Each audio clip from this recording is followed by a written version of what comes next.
Sir, सर्वसामान्याचे स्वप्न असते की स्वतःचं घर असावं. घर म्हटलं की बँकेचं लोन येतं, EMI येतो, इंटरेस्ट येतो.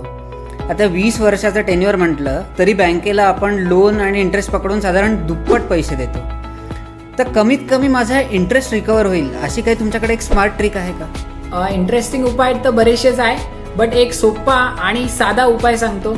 जसं की म्युच्युअल फंड, SIP सगळ्यांना माहिती आहे आणि सगळेजण करतातच.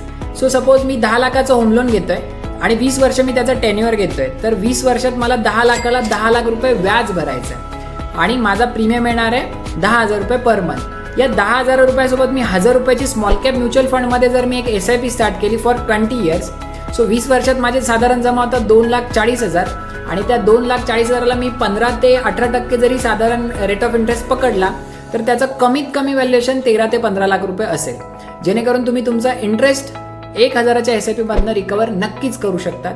बट त्याआधी एज्युकेट होणं गरजेचं आहे. तर एज्युकेट व्हा आणि मगच सगळ्या फिनान्शियल प्लॅनिंग्स करा.